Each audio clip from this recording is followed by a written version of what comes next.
આપણા ગામમાં આવી એટલે એમાં સુકૂન કઈક અલગ જ હોય કામાં.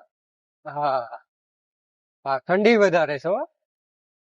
મેં જો પપ્પાને કીધું તું જેકેટ પહેરવાનું, પહેર્યું નહીં લાગે ને ઠંડી.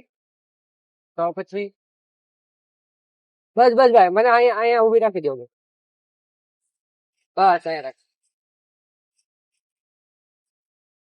કેટલા થયા?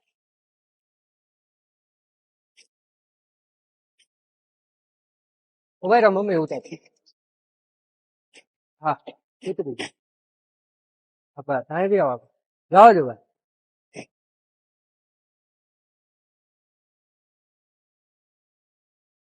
ખોટા આપણે આગળ ઉતરી ગયા, રિક્ષા વાળો તો આગળ જ થયો ક્યાં. હા સાચી વાત. ત્યાં ઉભા રહ્યા હોત તો સારું. એ ધોરો જોતો રિક્ષામાં આગલા વેલમાં ડગ પડે જોતો આગલા વેલમાં ડગ આવે. આજે દાળ ભાત બનાવો ને મમ્મી.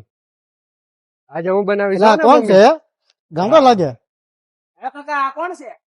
એ આપણે ઓલા બાજુમાં નો રહેતા ઓલો ઓગેશ કાકા, એનો છોકરો વિદેશી છે તો ઈ છે. ઓ ઈ જ છે.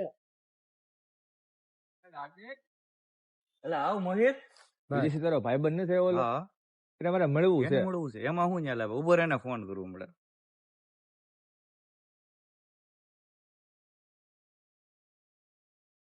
હેલો એ આરડી એક ભાઈ આવ્યો છે મારો ભાઈબંધ, એને તને મળવું છે.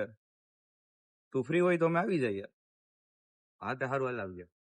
હાર્દિકભાઈ એટલું બધું મોટું નામ કરીને મને તો ખબર નહીં તમે બધા મળવો. હાર્દિકભાઈ. હા કોણ? અરે હે બ્રધર્સ.